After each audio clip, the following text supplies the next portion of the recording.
আজ নিয়ে এসেছি দারুণ সুস্বাদু সম্পূর্ণ নিরামিষ মুচমুচে পনির পকোড়ার রেসিপি।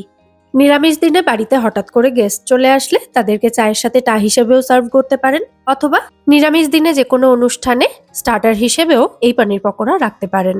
খেতে দারুণ সুস্বাদু হয় এবং এটা বানানোও কিন্তু ভীষণ সহজ।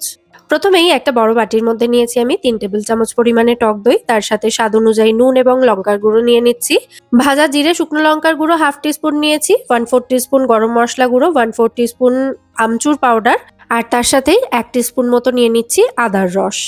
এবার এই সমস্ত উপকরণ একসাথে খুব ভালো করে মিশিয়ে নিয়ে তারপর এর মধ্যে পনিরের টুকরোগুলো দিয়ে দেব। এখানে আমি 250 গ্রাম ফুল ক্রিম পনিরটা ব্যবহার করছি। আর এর সাথেই একটা মাঝারি সাইজের ক্যাপসিকাম ছোট ছোট টুকরো করে কেটে নিয়েছিলাম, সেগুলোও দিয়ে দিচ্ছি। তারপর এই পনির ক্যাপসিকামটা মশলার সাথে একসাথে খুব ভালো করে মিশিয়ে নেব।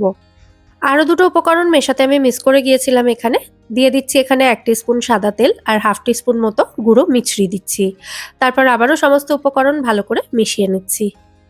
ভালো করে মেশানো হয়ে গেলে এটাকে 10 থেকে 15 মিনিট রেখে দিতে হবে।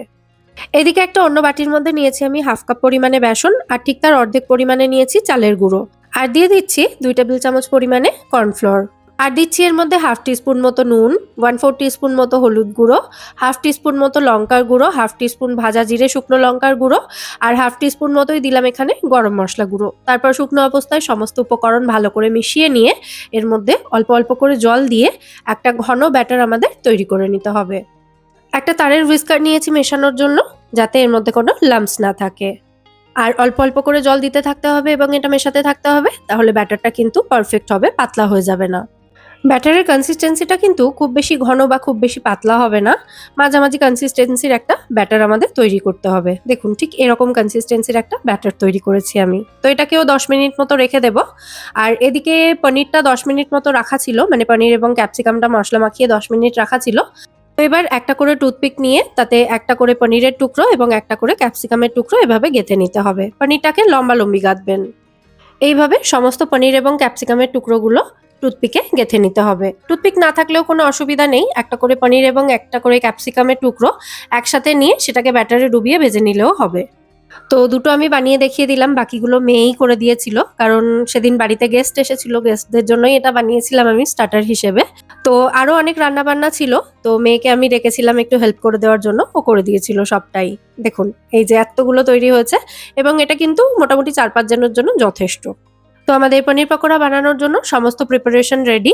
এবার পকোড়াগুলো ভেজে নিতে হবে। আমি তেলও গরম করতে বসিয়ে দিয়েছি একটা কড়াইতে, দেখতেই পাচ্ছেন তেলটাও গরম হয়ে এসেছে।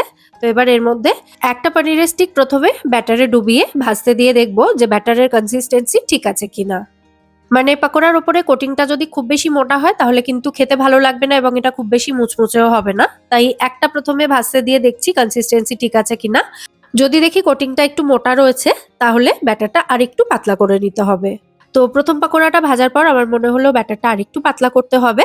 তো এটাকে ভেজে নিচ্ছি এইভাবে। তারপরের গুলো একটু পাতলা ব্যাটার দিয়ে তৈরি করব। তো আমি এতে জল দিয়ে পাতলা না করে ব্যাটারটার মধ্যে ওই যে পনিরগুলো যে মশলাতে মাখানো ছিল, দই থেকে যেটুকু জল ছেড়েছিল সেই জলটাই এখানে ব্যবহার করছি। দেখুন এই প্লেটেও একটু জলীয় অংশ রয়েছে, তো এই পুরোটাই আমি দিয়ে দিচ্ছি। আর এটা দিয়েই ব্যাটারটা একটু পাতলা করে নেব। আর এই ব্যাটারটা বানানোর সময় আমি এটাকে খুব ভালো করে ফেটিয়ে নিয়েছিলাম, তাই এই ব্যাটারে আমি কিন্তু কোনো রকম বেকিং সোডা বা খাবার সোডা ব্যবহার করিনি। তবে আপনারা পকোড়াগুলো মুচমুচে বানানোর জন্য ব্যাটারটা যদি খুব বেশি ফেটাতে না পারেন তাহলে এর মধ্যে জাস্ট 1 চিমটে মতো বেকিং সোডা বা খাবার সোডা দিয়ে দিতে পারেন। অথবা এই যে গরম তেলে পকোড়াগুলো ভাজা হচ্ছে, এই গরম তেল 1 চামচ মতো দিয়েও ব্যাটারটা ভালো করে আরেকটু ফেটিয়ে নিতে পারেন, তাহলেও পকোড়াগুলো সুন্দর মুচমুচে হবে। তো ব্যাটারটা একটু পাতলা করে নেওয়ার পর আমি এর মধ্যে পনিরের স্টিকগুলো একটা একটা করে ডুবিয়ে এগুলো গরম তেলের মধ্যে ছেড়ে দিচ্ছি। আর এবার কিন্তু ব্যাটারের কনসিস্টেন্সি একদম ঠিক আছে। তো প্রথম 4টে পকোড়া তেলের মধ্যে ছাড়ার পর আমি এগুলোকে একবার করে উল্টে দিচ্ছি, তারপর বাকিগুলো তেলে ছাড়বো। এইভাবে কখনো পনিরের পকোড়া বাড়িতে বানিয়ে খাবেন, খেতে জাস্ট দুর্দান্ত লাগে। আমার দাদার বাড়ির গৃহপ্রবেশের অনুষ্ঠানে এই পনির পকোড়া ছিল স্টার্টার হিসেবে, যেহেতু গৃহপ্রবেশের সমস্ত রান্নাবান্নাই নিরামিষ হয় সেই কারণে। তো এই পনির পকোড়া কিন্তু আমি প্রথমবার ওখানেই খেয়েছিলাম। তো এত ভালো লেগেছিল খেয়ে যে ওখানে যে রান্নার ঠাকুর মশাইরা ছিলেন ওনাদের থেকে রেসিপি জিজ্ঞেস করে এসেছিলাম। আর তারপর থেকে আমার বাড়িরও যে কোনো নিরামিষ অনুষ্ঠানে এটা স্টার্টারে থাকেই থাকে। যাই হোক, আপনাদের সাথে কথা বলতে বলতে দেখুন আমার প্রথম ব্যাচের পনির পকোড়া এখানে ভাজা হয়ে গেছে। তো এগুলোকে আমি তেল ঝরিয়ে টিস্যু পেপারের উপরে তুলে নিচ্ছি।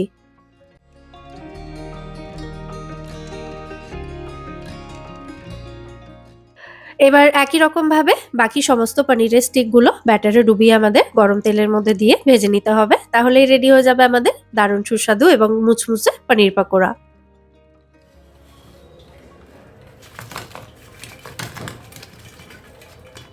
আওয়াজ শুনে আশা করি বুঝতে পারছেন পকোড়াগুলো কতটা মুচমুচে হয়েছে। আর এই পকোড়ার সাথে ডিপ হিসেবে আমি সার্ভ করেছিলাম গ্রিন চাটনি। তো আজকের এই পনির পকোড়ার রেসিপি আপনাদের কেমন লাগলো সেটা কিন্তু অবশ্যই আমায় কমেন্টে জানাবেন। যদি ভালো লেগে থাকে রেসিপিটা, তাহলে ভিডিওটাকে বরাবরের মতো একটা লাইক এবং শেয়ার করে দেওয়ার অনুরোধ রইল।